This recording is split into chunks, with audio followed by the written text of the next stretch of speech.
5 milion euro.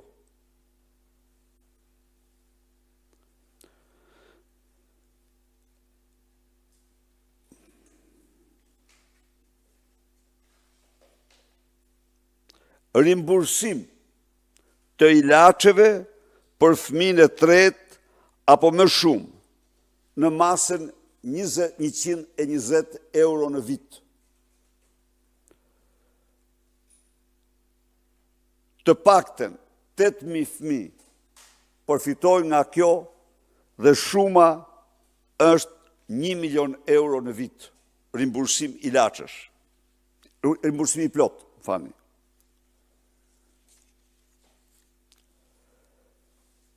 Leje lindje me pagesë të plot për 365 ditë. Pagesë të plot. Të paktën për 30.000 nëna në vit, shuma është 80 milion euro.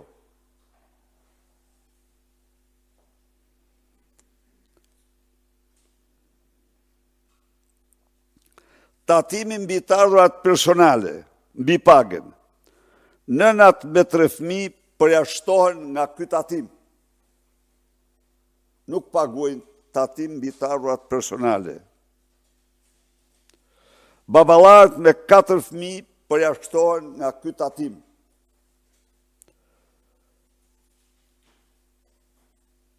Shteti paguan në këtë rast 25 milion euro.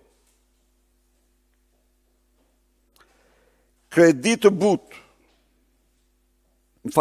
të rinjët, deri në moshën 25 vjeçare të përjashtohen nga pagesa e tatimit mbi të ardhurat. Mbi pagën janë rreth 200.000 të ri dhe shuma është 10 milion euro. Kredi të butë, interesa kreditore të subvencionuara nga buxheti i shtetit për 5.000 çifte të reja në vit. Kredi gjerë në 100.000 euro. Shuma vjetore 15 milion euro. Bonus rindërtimi. Shtëpi ekzistuese, çiftet e reja, 10.000 euro për banesat urbane, 8.000 euro për banesat rurale, shuma 10 milion euro.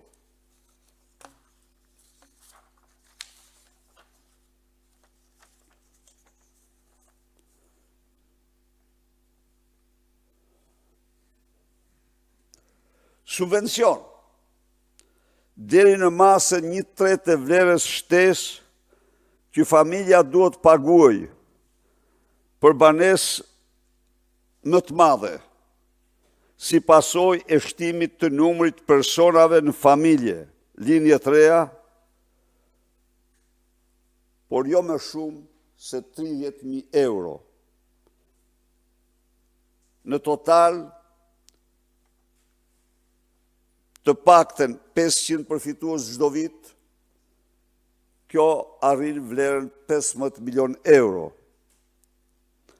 Zero taks mbi tokën bujqësore me kushtin që ajo të punohet. Shuma 1 milion euro. Përgjysmim i tatimit mbi të ardhurat personale dhe përgjysmim për çdo taks, tatim, tarif qendrore dhe vendore për ata që punojnë tokën. Përgjysmim. Shuma 5 milion euro. Për ata që rikthehen nga jashtë të jetojnë dhe të punojnë në fshat, zero taksa, tarifa, për 5 vitet e para, shuma 10 milion euro. Linjat e prodhimit, financim 50% i çdo linje prodhimi, por jo më shumë se 30.000 euro për çdo linjë. Për ata që vinë nga emigrimi, financimi do jetë 70%, jo më shumë se 40.000 euro për çdo linjë prodhimi. Në total, për llogaritën 8 milion euro. Për gjysmim të çdo takse, tatimi, tarife për gratë sipërmarrëse, që do hapin biznese në një prej 3 qarqeve më të varfra, apo që punojnë të paktën 50%, që punësojnë të paktën 50% gra në sipërmarrjet e tyre, fason, ferm, baxho e të tjerë. Tokë publike falas për ndërtime për shtrehim. Shuma aty ishte llogaritur 5 milion euro tek kjo. Tokë publike me 1 euro për 99 për qëllime biznesi, barë, stalla e të tjerë. Impakti në buxhetin e këtij viti është 265 milion euro. Impakti në buxhetin gjerë në vitin 2020 shkon gjithsejt 4 miliard euro. Natyrisht, kjo paket është vetëm hapi i parë, i domosdoshëm për të shënuar një kthes e cila synon të shpëtojë Shqipërinë nga shkretimi i plot i banorëve të saj. Fshirja, shurja, historia e kombëve është histori e linjes lullëzimit, por edhe zhdukjes tyre. Shqiptarët nuk meritojnë të zhduken. Shqiptarët duhet të mbjetojnë në trojet e tyre që nga korat i lirë gjersot. Kjo që ndodhë është katastrofa më e madhe demografike në historinë e kombit. Kur shqiptarët nuk kanë përjetuar një shpopullim të tillë nga asnjë pushtim, nga asnjë smundje, nga asnjë epidemi. Kjo ishte çështja që desha të sjell tek ju dhe që ne do mbrojmë në parlament. Së dyti,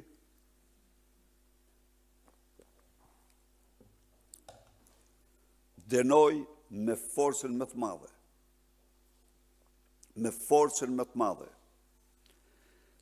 Presionin terror të Edi Rams ndaj gjykatës kushtetuese.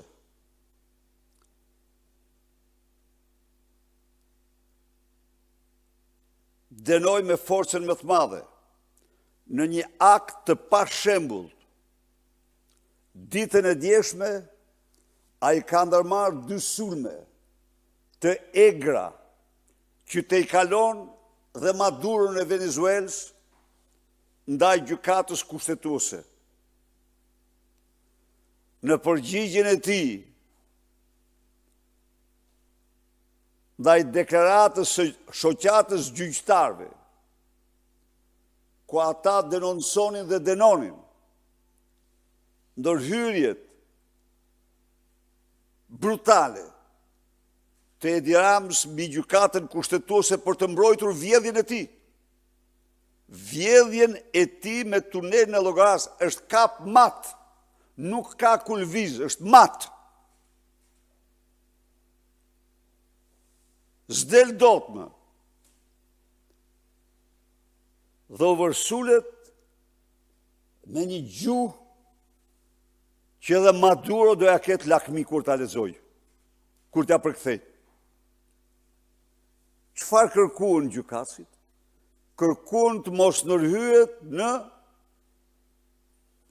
mos ushtrohet presion ndaj gjykatës. Ju jeni dëshmitar se si një javë më parë ky mashtrues publik i kapur në qark me vjedhjen e tunelit llogaras, citoj kushe disa herë Komision në Veneciës, sikur ky komision pas ka dhënë opinione që nuk mund të pezullohen ministra. Tani e ka hequr, ka 4 ditë që se përmend ma Komision në Venecias. Duket ka marrë në karton të kuq. Dhe i bëj thirrje Komisionit Venecias të bëjë një deklarat që ta mësojnë shqiptarët se ky është një mashtrues publik ndërkombëtar. Nuk mjafton kartoni kuq. Mjafton dhe deklarata publike për të denoncuar njeriu që citoj në një ligjerat koprolalike të gjatë. Disa herë Komision në Venecias në një kohë që në asnjë rast nuk ishte ai komision që kishte dhënë ato direktiva apo ato këshilla. Përkundrazi, në shqyrtimin e nenit të procedurës penale të Kosovës, i cili autorizon gjykatësit një lloj si neni i Shqipërisë, i procedurës penale të Shqipërisë, të pezullojnë. Komisioni i Venecias thotë se ky nuk bie ndesh as me kushtetutën. Nuk bie ndesh as me kushtetutën. Gjykata Europiane e Drejtave të Njeriut ka gjykuar se pezullimi nuk është në kundërshtim me Konventin Evropian të Drejtave të Njeriut. Dhe kjo është evidente. Edi Rama ka hallin se është në radhë, pas Lubis, e keni marrë vesh që është nda dosja dysh, dosja Lubis dhe dosja Rams. Nuk flen ma dosja Rams. Jo, nuk mund të flerë ma dosja Rams. Dhe ai tani po bën gjithçka për të përdorur Lubin si parzmore. Si parzmore. Shqiptarët nuk do jenë indiferent. Do të jenë ata që do imponojnë ligjin dhe drejtësinë në qoftë se ky kërkon t'i konfiskojnë në këtë mënyrë. Po kështu dje, për herë të dytë, në një ndërhyrje tjetër,